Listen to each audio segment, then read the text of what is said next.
हमारे solar system में दो प्लेनेट ऐसे हैं जहाँ पे वेस्ट की साइड से सूरज निकलता है, यानी कि पश्चिम की साइड से सूरज निकलता है और पूरब की तरफ छिपता है।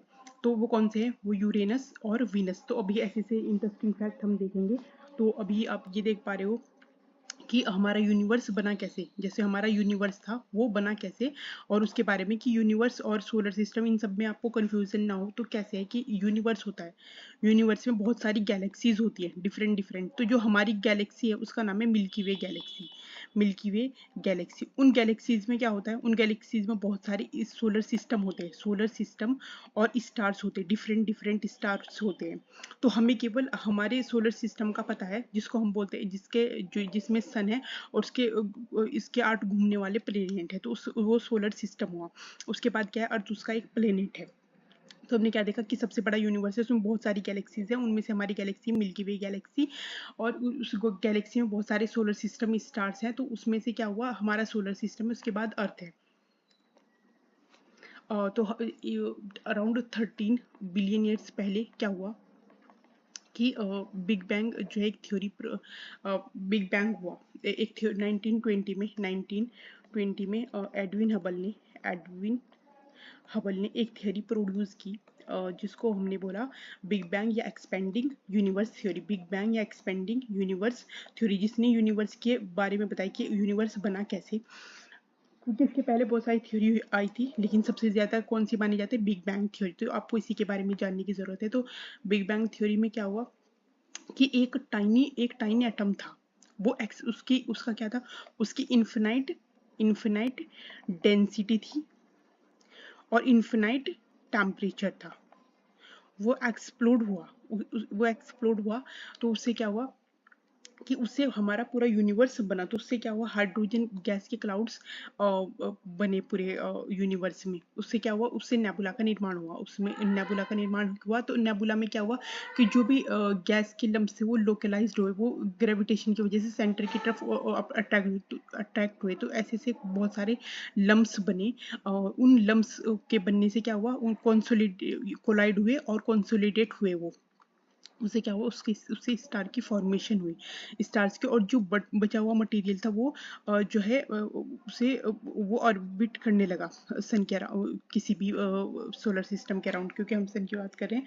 तो इसके अराउंड तो फिर क्या हुआ, एक पॉइंट के बाद क्या हुआ, ये जो मटेरियल था छोटा छोटा, ये कंसोलिडेट होके एक प्लेनेट बन गया और ये सन के अराउंड घूमने लगे। तो उससे क्या हुआ, प्लेनेट्स का निर्माण हुआ उसी मटेरियल से। तो हम देखेंगे इस वीडियो में कॉमेट्स, एस्ट्रॉइड्स, मीटेoroids और मीटेoroids और कॉन्स्टिलेशन, इन सब के बारे में। अ, तो जैसे हमने अभी देखा कि बिग बैंग थ्योरी क्या कहती है। बिग बैंग थ्योरी के दो तीन चीज़ समझो आप। बिग बैंग थ्योरी क्या कहती है, इसका सिंपली समझो कि जो हमारी यूनिवर्स है वो एक्सपेंड हो रहा है। यूनिवर्स क्या है, वो बढ़ रहा है, वो एक्सपेंड हो रहा है। लेकिन क्या हो रहा है उसमें, जो गैलेक्सी वो नहीं बढ़ रही, उनके बीच का डिस्टेंस बढ़ रहा है। जैसे ये एक एटम था, ये एक्सप्लोड हुआ अराउंड 300 बिलियन ईयर से पहले, तो गैलेक्सी का निर्माण हुआ। तो फिर उसके बाद क्या हुआ, और टाइम बढ़ा, तो ये गैलेक्सी और दूर जा रही है एक दूसरे से। लेकिन ये आपस में ये बढ़ नहीं रही, बट ये इनका डिस्टेंस दूर हो रहा है। तो आपको इससे ये समझने की जरूरत है। तो ये कितने दिन पहले हुआ, 13.7 बिलियन ईयर्स पहले। फिर उसके बाद क्या हुआ कि कैसे निर्माण हुआ कि सबसे पहले डेंस हॉट सेंटर था, फिर वो जो पार्टिकल से आपस में कोलाइड हुए और वो सेंटर की तरफ अट्रैक्ट हुई। जो नेबुला था उसमें क्या हुआ, उसमें लोकलाइज्ड लम्स गैस के प्रोड्यूस हुए, और फिर में क्या हुआ, सेंटर की तरफ बहुत सारे अट्रैक्ट हुए। तो फिर क्या हुआ, एक स्टार का निर्माण हुआ। फिर स्टार्स का निर्माण होने के बाद जो मटेरियल था वो उसके आसपास रिवॉल्व होके कंडेंस होके उससे प्लेनेट बने। और जो मटेरियल था जो कंडेंस नहीं हो सका, उससे एस्टेरॉइड्स बेल्ट बनी। तो स्टार्स का अभी हम देख लेते हैं कि सबसे पहले क्या था कि नेबुला था। सबसे पहले जो बिग बैंग के बाद जो एनर्जी थी वो ऐसे ही स्प्रेड हुई थी, उसमें कुछ नहीं था। लेकिन फिर क्या हुआ, टाइम के बाद नेबुला बने। उससे नेबुला से में क्या हुआ, ग्रेविटेशनल क्लैप्स हुआ सेंटर की तरफ। उससे क्या हुआ, प्रोटोस्टार का फॉर्मेशन हुआ। फिर एक स्टार बना। स्टार के अराउंड क्या हुए, बहुत सारी स्टार्स में क्या होता है कि अपनी एनर्जी होती है। तो स्टार्स के अराउंड क्या हुआ, जो एनर्जी थी वो उससे थ्रोन आउट हुई और ऑर्बिट्स का निर्माण हुआ। ऑर्बिट्स का निर्माण होने के बाद फिर प्लेनेट्स का निर्माण हुआ उसके बाद। तो गैलेक्सी जो हमारी गैलेक्सी के सबसे नियरेस्ट वो स्टार है, नियरेस्ट स्टार है, उसको हम बोलते हैं प्रॉक्सिमा सेंचुरी। तो इसका इसका डिस्टेंस कितना है हमारी गैलेक्सी से? 4.4 लाइट ईयर। तो लाइट ईयर क्या होता है? लाइट ईयर मतलब क्या होता है कि जितना टाइम जो है लाइट को पहुंचने में वहां लगेगा, यानी कि अगर हम जा रहे हैं तो लाइट को पहुंचने में 4 साल लग जाएंगे। जैसे सन से जो होता है अर्थ तक पहुंचने में, सन से अर्थ तक पहुंचने में जो लाइट को कितने का मिनट लगते हैं? 8 मिनट। तो कितनी लाइट की दूरी हुई? 8 मिनट की दूरी। लेकिन यहाँ कितनी लाइट की दूरी है? 4.4 ईयर्स, लाइट ईयर्स, यानी कि 4.5 साल। लाइट को ही 4.5 साल लग जाएंगे, तो आदमी को सोचो कितने साल लगेंगे वहां पहुंचने में। लाइट जो स्पीड से 3 लाख किलोमीटर की स्पीड से लाइट काम करती है, मतलब पहुंचती है पर सेकंड। 3 लाख पर सेकंड, सोचो तो कितना डिस्टेंस होगा इनके बीच में। तो बहुत सारी गैलेक्सीज हैं, उनमें से एक गैलेक्सी है मिल्की वे, जिसमें जो स्पाइरल है और इसमें बहुत सारे सोलर सिस्टम होंगे। लेकिन हमें किसका पता है? हमें अपने सोलर सिस्टम का पता है, जिसमें सन है और इसके 8 प्लेनेट है। और तो आप जैसे सोलर सिस्टम को देखोगे तो इसमें जो है आपको दिखेगा, सबसे पहले ये सन है हमारा। उसके बाद क्या होगा? यहाँ आपको देखने को मिलेगा मरकरी, उसके बाद वीनस, उसके बाद अर्थ, उसके बाद मार्स, और यहाँ पे एस्टेरॉइड बेल्ट देखने को मिलेगी, जुपिटर, सैटर्न, यूरेनस और नेपच्यून। और इन प्लेनेट्स को हमने, जो बिल्कुल सन के पास थे, उन्हें हमने क्या बोला? उन्हें हमने बोला टेरेस्ट्रियल प्लेनेट, यानी कि अर्थ के जैसे, और उनका जो स्ट्रक्चर है वो रॉकेट टेरेस्ट्रियल प्लेनेट। और इनको हमने क्या बोला? जोवियन या गैसियस प्लेनेट। जुपिटर जैसे, या इनका जो ज़्यादातर मटेरियल बना हुआ है वो गैस की फॉर्मेट में बना है, लेकिन इनका कैसा स्ट्रक्चर है? इनका रॉकी स्ट्रक्चर आपको देखने को मिलेगा। तो आप जैसे देखते हो कि सबसे पहले सबसे पहले प्लेनेट आपको देखने को मिलेगा मरकरी, जो कि हमारे सोलर सिस्टम का सबसे छोटा प्लेनेट भी है। उसके बाद आपको देखने को मिलेगा, और इसका कोई मून नहीं है, इसका कोई मून नहीं है। और आपको सबसे अर्थ जो सन के क्लोज देखने को मिलेगा। उसके बाद क्या होगा? वीनस देखने को मिलेगा, अर्थ देखने को मिलेगी। उसके बाद क्या होगा? मार्स होगा। मार्स के बाद क्या होगा? आपको एस्टेरॉइड्स बेल्ट देखने को मिलेगी। तो ये जो मटेरियल है, जो मैटर है, जो बिग बैंग के टाइम जो एनर्जी मैटर में कन्वर्ट हुई, तो उसके बाद जो मटेरियल बना, कुछ तो पहले ये भी ऐसे ही थे, मतलब ये मार्स और ये, लेकिन ये कंडेंस होके एक पूरा प्लेनेट बन गया, लेकिन ये पूरा प्लेनेट बन नहीं पाया। तो ये एस्टेरॉइड बेल्ट बन गई, जो कि किसके बीच में? मार्स के बीच में और जुपिटर के बीच में। तो जुपिटर में इसके बाद हम देखेंगे कि जुपिटर, जो कि हमारे प्लेनेट का हमारे सोलर सिस्टम का सबसे बड़ा प्लेनेट है, और मरकरी सबसे छोटा प्लेनेट है। उसके बाद आते हैं हम सैटर्न पे। सैटर्न जो है वो सेकंड लार्जेस्ट प्लेनेट है हमारे सोलर सिस्टम का, और यूरेनस क्या है? वो थर्ड लार्जेस्ट प्लेनेट है। और नेपच्यून फोर्थ लार्जेस्ट प्लेनेट है, और अर्थ जो है वो फिफ्थ लार्जेस्ट प्लेनेट है। उसके बाद क्या है कि ये कुपियर बेल्ट है। इसके बाद जो बिल्कुल एकदम आखिर में नेपच्यून, किसको हम बोलते हैं? कुपियर बेल्ट, क्योंकि एग्जाम में पूछ सकता है कि सोलर सिस्टम के बाद कौन सी बेल्ट। तो हम अब इनके मून देख लेते हैं कि इनके पास मून क्या होता है। कि जैसे एक प्लेनेट है, उसकी अपनी तो लाइट नहीं है, लेकिन सन की जो रिफ्लेक्ट होकर जो लाइट आ रही है वो उसका सैटेलाइट है। सैटेलाइट क्या है? किसी भी प्लेनेट के चारों तरफ घूमने वाले को हम मतलब मून या सैटेलाइट बोलते हैं, क्योंकि हमारे अर्थ के पास यही है, तो हमें एक का ही पता है। मरकरी के पास कोई मून नहीं, वीनस के पास कोई मून नहीं है, अर्थ के पास एक है, और मार्स के पास दो है। लेकिन सबसे ज़्यादा मून किसके पास है? सैटर्न के पास है। सैटर्न के पास सबसे ज़्यादा मून है, सोचो कितने ज़्यादा, 274 मून है। और सबसे लार्जेस्ट जो मून आपको देखने को मिलेगा वो मिलेगा गैनीमीड, जो किसके पास है? जुपिटर के पास है। और सेकंड लार्जेस्ट किसके पास देखने को मिलेगा? टाइटन, वो किसके पास है?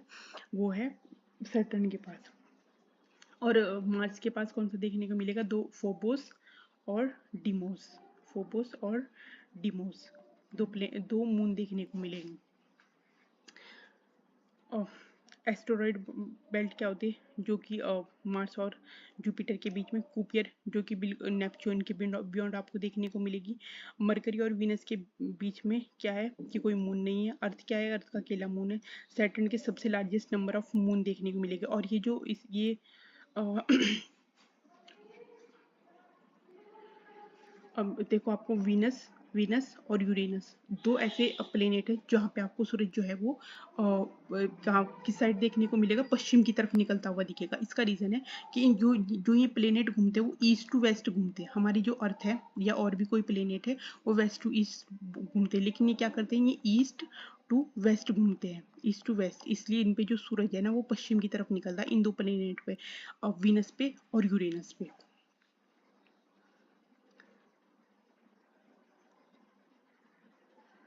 तो यहाँ पे और भी अच्छे, इसको प्लूटो को तो निकाल देता, क्योंकि किसी भी प्लेनेट को प्लेनेट बोलने के लिए उसकी एक डिफाइंड ऑर्बिट होनी चाहिए। ये ऑर्बिट काटता था, इसलिए इसको हमने काट दिया। मतलब ये अब प्लेनेट नहीं है, ये केवल 8 प्लेनेट है, 4 एस्टेरॉइड बेल्ट से पहले और 4 एस्टेरॉइड बेल्ट के बाद। तो ये आपको एस्टेरॉइड्स क्या है, एस्टेरॉइड्स आपको घूमते हुए देखेंगे।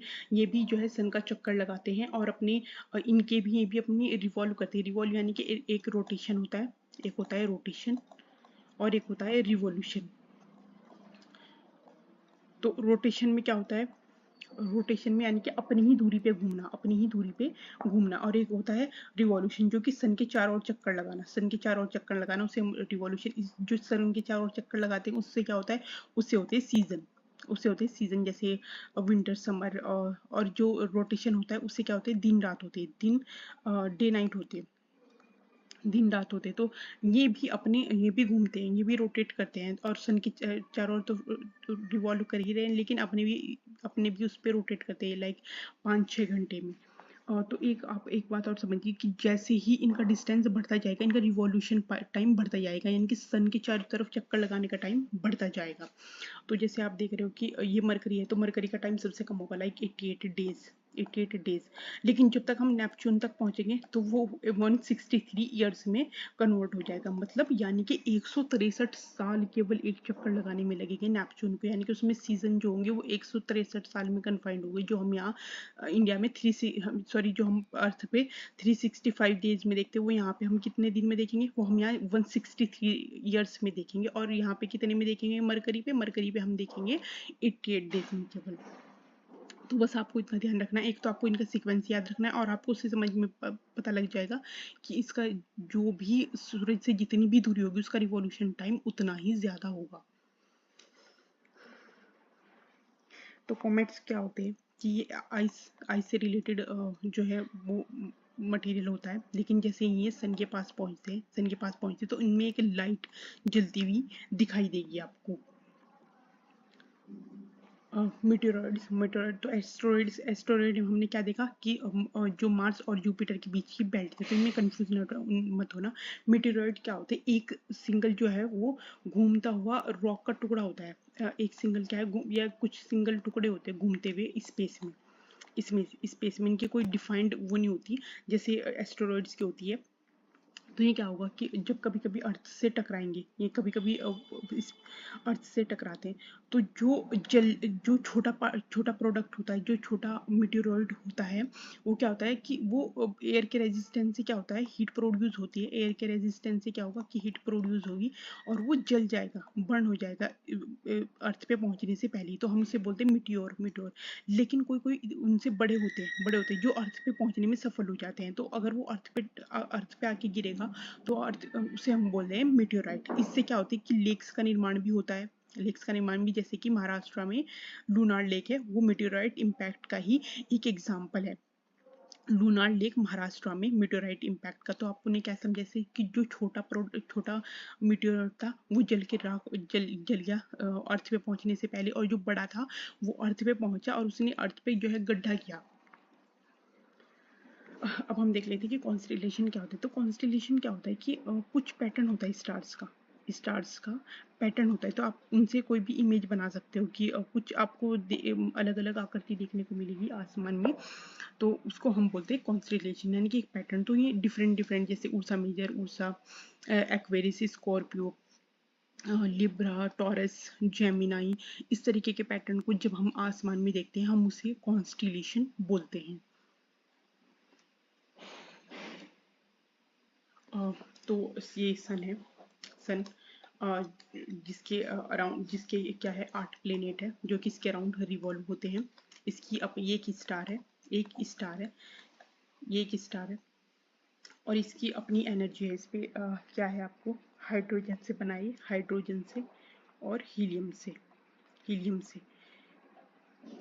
इस पे आपको क्या देखने को मिलेगा, न्यूक्लियर फिजन, न्यूक्लियर फ्यूजन। इसका जो टेम्परेचर है वो कोर का टेम्परेचर 15 मिलियन है, 15 मिलियन। और जो सरफेस का टेम्परेचर, जो कोर का टेम्परेचर वो 15 मिलियन डिग्री सेल्सियस है, और जो सरफेस का टेम्परेचर वो अराउंड 6000 डिग्री सेल्सियस है।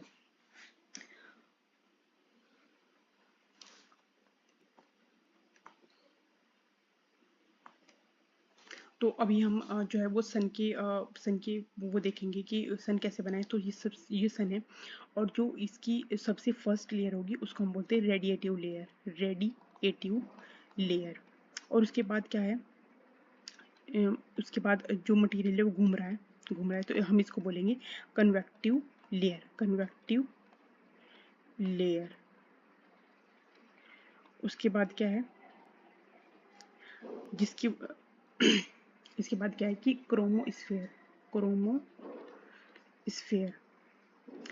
और जो जिसकी वजह से हम सूरज की तरफ देख नहीं पाते, सूरज की तरफ हम देख नहीं पाते, उसके बाद एक लेयर आएगी, उसको हम बोलते हैं फोटोस्फेयर। यानी कि हमारी जो आइज होती हैं वो सेंसिटिव होती है विजिबल की वजह से, इसलिए जो चमकता हुआ पार्ट दिखेगा वो क्या होगा, वो सॉरी, ये क्रोमोस्फेयर नहीं है। सबसे पहले रेडिएटिव लेयर, ये क्रोमोस्फेयर नहीं है। क्रोमोस्फेयर इसके पास जो ये जो जैसे आपने स्कूल में बनाया होगा, ये जो लाइन से दिखाते हैं, इसको इसके बाद को हम बोलेंगे क्रोमोस्फेयर। ये है क्रोमोस्फेयर, क्रोमोस्फेयर। फोटोस्फेयर अगर आपसे पूछने लगी कि सन का सबसे विजिबल पार्ट कौन सा है, सन का मोस्ट विजिबल पार्ट है फोटोस्फेयर। तो क्या होगा कि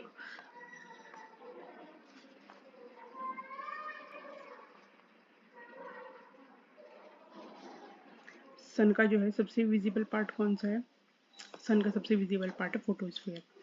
फोटोस्फेयर में क्या होता है कि जो जितनी हम सूरज की तरफ देख नहीं पाते, हम सूरज की तरफ देख नहीं पाते। और इसके बाद क्या होगा कि इसमें से कुछ जो मैग्नेटिक पार्टिकल्स है वो लूप में घूमेंगे, लूप में घूमेंगे सन के चारों तरफ, लूप में घूमेंगे। तो क्या होगा, लेकिन कुछ ऐसे पार्टिकल्स होंगे जो निकल के इन लूप्स से निकल के बाहर निकल जाएंगे। इसको हम क्या बोलते हैं, solar winds, solar winds. Solar जो अर्थ तक पहुंचने में, जो कि अर्थ के मैग्नेटिक स्फीयर से टकराएंगे,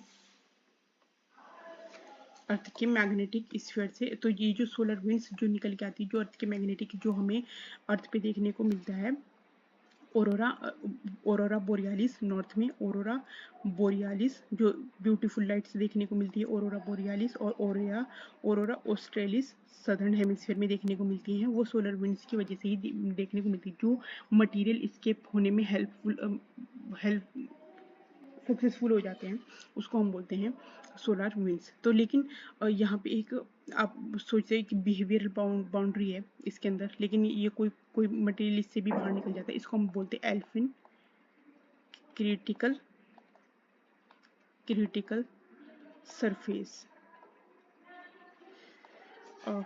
सरफेस। लेकिन अर्थ सन पे क्या होता है कि कभी कभी आपको आपने सुना कि डार्क स्पॉट आपको देखने को मिलेगी, डार्क स्पॉट देखने को मिलेगी। तो उसको, उसमें क्या होता है कि जैसे हमने आग लगाई हुई है, आग लगाई हुई है, तो उसमें क्या होगा कि बीच में तो आपको आग नहीं दिखेगी, बीच में तो ये लकड़ी है, यहाँ पे आग जल रही है, इसमें फ्लेम जल रही है, लेकिन बीच में क्या होगी, आग नहीं दिखेगी। तो इनमें यही होता है डार्क स्पॉट में। डार्क स्पॉट क्या होती है कि इसमें आग लग रही है, और ये आग जो है ये एकदम यहाँ पे, इसको हम बोलते हैं कोरोनल मास इजेक्शन, इजेक्शन। इसमें क्या होता है कि बहुत सारा जो मैग्नेटिक मटेरियल है अर्थ का और सन का वो बाहर निकलता है। तो जब ये निकलेगा तो जब आपको सोलर स्टॉर्म देखने को मिलेगा, सोलर स्टॉर्म देखने को मिलेगा अर्थ पे। अर्थ का जो है वो आइनोस्फीयर ज़्यादा थिक हो जाएगा। उससे क्या होगा, उससे नेविगेशन सैटेलाइट में आपको डिफरेंस देखने को मिलेगा, और जो नेविगेशन है वो फेल हो जाता है उसके दौरान, क्योंकि आइनोस्फीयर क्या हो जाता है, वो थिक हो जाता है, थिक हो जाता है हमारा आइनोस्फीयर। तो इसमें क्या होगा कि जो डार्क स्पॉट है ये रिलेटिवली कूलर एरिया है अंदर का, लेकिन इसकी जो आसपास आग लग रही है वहाँ ज़्यादा गर्मी है, राइट। तो रिलेटिवली इसका मतलब ये नहीं कि ठंडा एरिया है, बस यहाँ पे हो सकता है 15 डिग्री 100 डिग्री टेम्परेचर हो, जितना कि क्योंकि यहाँ 15 मिलियन है तो यहाँ 1500 डिग्री, तो वो रिलेटिवली कम ही टेम्परेचर है। तो जब आप देखोगे कि ये जो सन स्पॉट की एक्टिविटी ये 11 साल के डिफरेंस पे देखने को मिलेगी। मतलब आप इसे देख सकते हो कि सन स्पॉट की और जो दो सन स्पॉट है वो सेम नहीं दिखते। तो जब सन स्पॉट होता है तो वो अर्थ पे क्या देखने को मिलता है, अर्थ पे देखने को मिलेगा आपको सोलर स्टॉर्म देखने को मिलेगा, क्योंकि सन पे जो है वो कोरोनल मास इजेक्शन हो रहा है, उसकी वजह से जो अर्थ का मैग्नेटिक फील्ड है वो उसमें डिस्टरबेंस आपको देखने को मिलेगी। तो जो बर्ड्स हैं उनमें वो अपना रास्ता भूल जाएंगी, और जो ऑरेरा ऑस्ट्रेलियास बोरियालिस वो ज़्यादा देखने को मिलेगी, और नेविगेशन जो सैटेलाइट है उनमें आपको चेंजेस देखने को मिलेंगे, उनमें वो अच्छे से डाटा प्रोड्यूस नहीं कर पाएंगी, और आइनोस्फीयर जनरली थिक दिखेगा। तो हम अभी देखते हैं कि सबसे ज़्यादा जो क्लोजेस्ट प्लेनेट था मरकरी था वो।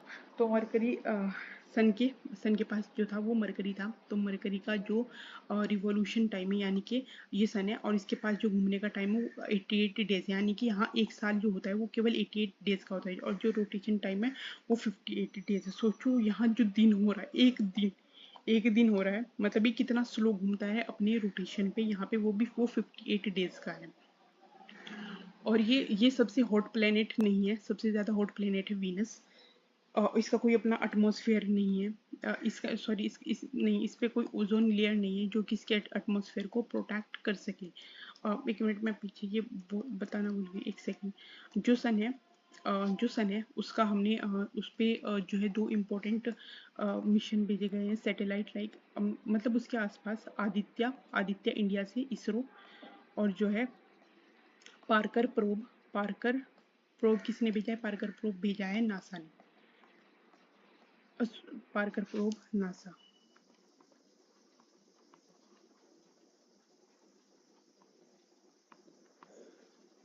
अब हम देख लेते कि तो सेकंड प्लेनेट है वीनस जो कि हमारे सोलर सिस्टम का सबसे हॉटेस्ट प्लेनेट है, उसका रीजन है हॉटेस्ट प्लेनेट। और जो रोटेट करता है ईस्ट टू वेस्ट, यहाँ पे जो सूरज निकलता है वो पश्चिम की तरफ निकलता है, मतलब ऐसे करेगा ये। तो सूरज जो है वो पश्चिम की तरफ निकलेगा, यानी कि इस साइड निकलेगा और इस साइड छिपेगा सूरज, ईस्ट और वेस्ट। इसका जो रिवॉल्यूशन टाइम है, यानी कि जो सूरज की तरफ चक्कर काटने का टाइम है वो है 224 दिन, जो 224 दिन। और जो रोटेशन है वो 243 डेज।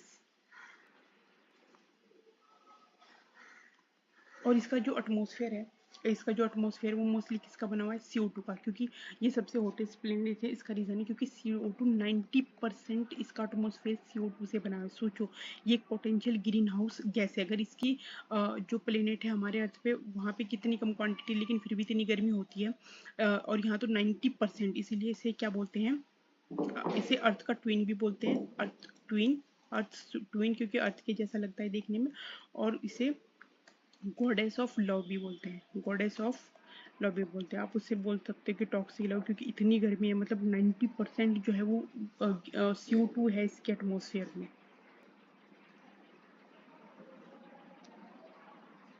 अब हम आते हैं अर्थ पे क्या होता है कि अर्थ जो रिवॉल्व करती है वो 24 घंटे, यानी कि जो दिन डे और नाइट है वो कितने 24 घंटे के रिवॉल्यूशन में 365 डेज है। केवल एक ऐसा प्लेनेट है जिसपे वाटर है, और इसको वाटरी प्लेनेट भी बोलते हैं।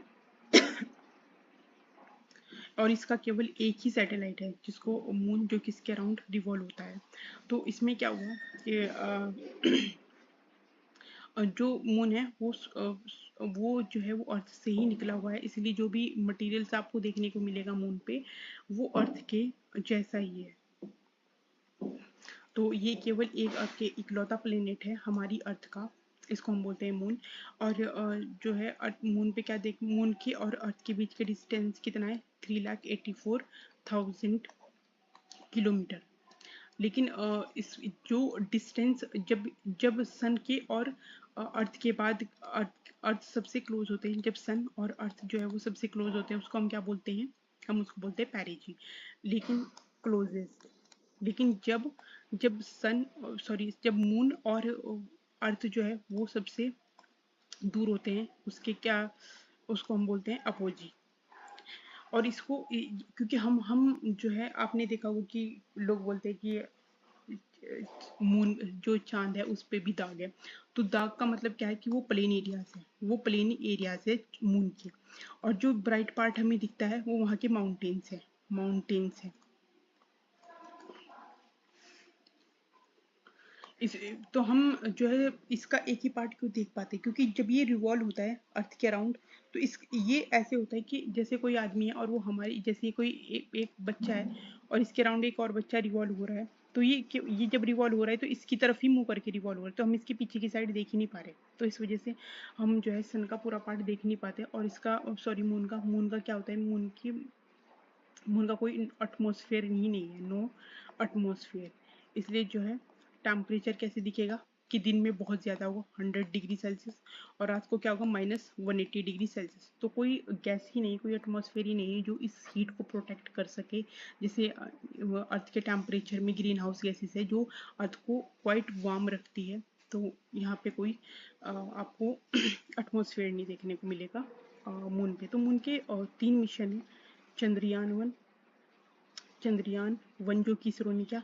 तो इनको आपको ध्यान रखना, चंद्रयान 2 ये क्या थे, ऑर्बिटर मिशन थे। और ये चंद्रयान 3 वो क्या था, लैंड मिशन, यानी कि वहाँ पे जाएगा और वहीं रहेगा। तो कैसा होता है कि जैसे ऑर्बिटर किसको बोलते हैं कि यहाँ सैटेलाइट कर दी और वो बस इसको स्टडी करिए बाहर से, वो इस पे इसकी ज़मीन पे नहीं उतरी, तो इसको बोलते हैं हम ऑर्बिटर मिशन, ऑर्बिटर मिशन।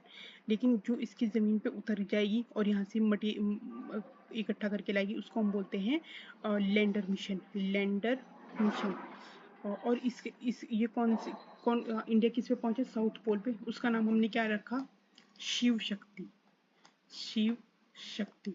और जो पिछला फेल हो गया था चंद्रयान 2 उसको हमने बोला था तिरंगा। तो इसमें क्या हुआ कि अर्थ साउथ पोल पे पहुंचा, तो ये किसके बाद, यूएसए के बाद, यूएसएसआर और चाइना के बाद इंडिया 4th कंट्री थी जो जो मून के सरफेस पे लैंड कर पाई।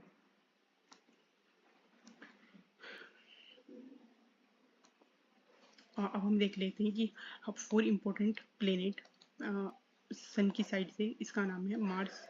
मार्स इसको हम रेड प्लेनेट भी बोलते हैं, रेड प्लेनेट, क्योंकि इसमें ज़्यादातर जो सॉइल है उसमें आयरन है, इस वजह से हम इसको रेड प्लेनेट भी बोलते हैं। तो इसका जो रोटेशन टाइम है, रोटेशन टाइम कितना है, यानी कि सन के चारों तरफ नहीं, जो अपनी ही दूरी पे घूमने का, ये ऑलमोस्ट अर्थ के बराबर ही है। लेकिन ये अर्थ से छोटा है, अर्थ के बराबर है, 24 घंटे कुछ मिनट। और रिवॉल्यूशन कितना है, ऑलमोस्ट डबल है अर्थ, जिससे हमारी अर्थ पे कितने 365 डेज का एक साल होता है, लेकिन यहाँ पे कितने दिन का हो रहा है, यहाँ पे 687 यानी कि 687 दिन का एक साल हो रहा है, ऑलमोस्ट डबल। और इसके जो इम्पोर्टेंट जो इम्पोर्टेंट मून है, सैटेलाइट, उसको हम बोलते हैं फोबोस, फोबोस डिमोस। तो 2 इम्पोर्टेंट सैटेलाइट जो आपको देखने को मिलेंगे। और इसका जो ऑर्बिटर वो था मार्स ऑर्बिटर मिशन, मॉम बोलते थे, मार्स ऑर्बिटर मिशन। ये अर्थ 5th प्लेनेट है, 6th लार्जेस्ट प्लेनेट है हमारे सोलर सिस्टम का। अब हम आते हैं कि सबसे लार्जेस्ट प्लेनेट पे, वो है जुपिटर, जुपिटर, जुपिटर। ये ये क्या है, ये अर्थ से ये अर्थ से काफ़ी बड़ा है। और इसका जो रोटेशन यानी कि अपनी ही दूरी पे घूमना, उसको 9.5 घंटे लगते हैं इसको, मतलब ऑलमोस्ट 10 घंटे लगते हैं। और रिवॉल्यूशन में 11 साल, यानी कि एक साल जैसे हमारा 365 डेज का होता है, यहाँ पे 11 साल का एक साल होता है। और इसको हम क्या कहते हैं, विंटर प्लेनेट भी बोलते हैं, विंटर प्लेनेट, क्योंकि इसका एवरेज टेम्परेचर ही कितना है, -148। और इसी के पास ही सबसे बड़ा सैटेलाइट है हमारे सोलर सिस्टम का, जिसको बोलते हैं हम Ganymede. Ganymede. Second largest planet हमारे सोलर सिस्टम का यूरेनस। सैटर्न। सैटर्न। इसकी सबसे ज़्यादा लार्जेस्ट मून आपको देखने को मिलेगी, लार्जेस्ट मून। और ये जो ये दिख रही है इसके पास लेयर, ये आइस आइस या आइस पार्टिकल से जो है घिरी हुई है। मतलब इसमें जो पार्टिकल्स हैं, वो जो मैटर है वो आइस से ढका हुआ है, इस वजह से ये आपको एक देखने को मिलेगी इसके पास। और इसका जो रिवॉल्यूशन टाइम है, यानी कि जो सन के पास चक्कर लगाने में वो 29 साल लगते हैं, इसे 29 साल लगते हैं। तो जितने भी प्लेनेट हमने देखे जो जितने सन से दूर होता जा रहा है, उसे उतना ही टाइम लग रहा है। और इसके पास जो है वो सब सेकंड लार्जेस्ट मून देखने को मिलेगा, सैटेलाइट।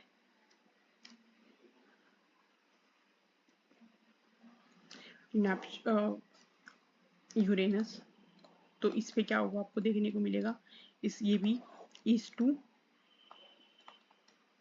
वेस्ट। तो यहाँ पे क्या होगा, यहाँ पे भी सूरज का निकल रहा है वेस्ट की साइड, वेस्ट की साइड सूरज निकल रहा है और ईस्ट की साइड छिप रहा है।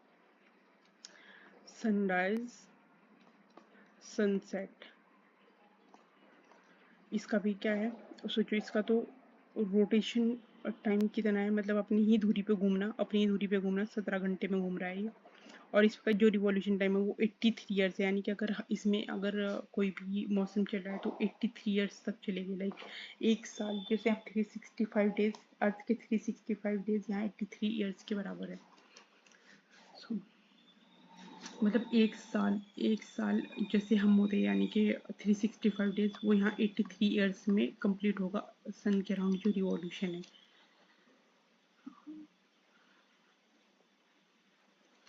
अब नेपच्यून, इसके अराउंड आपको देखने को, ये नेपच्यून जो कि अर्थ का सबसे लास्ट प्लेनेट है, नेपच्यून। इसके क्या होगा कि इसका जो रोटेशन है वो 16 आवर्स होगा और सबसे ज़्यादा इसका रिवॉल्यूशन होगा। तो इसमें 163 ईयर्स में ये सन के अराउंड घूमेगा, यानी कि सन है और इसके अराउंड इसको घूमने में ही कितने दिन लग रहे, 163 साल लग रहे हैं इसे। और इसके पास क्या होगा, मीथेन का क्लाउड देखने को मिलेगा आपको। मीथेन का क्लाउड, फोर्थ लार्जेस्ट प्लेनेट है ये, फोर्थ लार्जेस्ट प्लेनेट हमारे सोलर सिस्टम का। तो हमने देखा कि सबसे लार्जेस्ट प्लेनेट था कौन सा, जुपिटर। उसके बाद कौन सा था, सैटर्न। उसके बाद था यूरेनस। उसके बाद था नेपच्यून। नेपच्यून के बाद था अर्थ। अर्थ के बाद था मार्स। मार्स के बाद था वीनस। वीनस के बाद था मरकरी। सबसे हॉटेस्ट प्लेनेट कौन सा था, वीनस। और सबसे कोल्डेस्ट प्लेनेट कौन सा था, वो था जुपिटर। जुपिटर। और रेड प्लेनेट हमने किसे बोला, रेड प्लेनेट हमने बोला और मार्स को।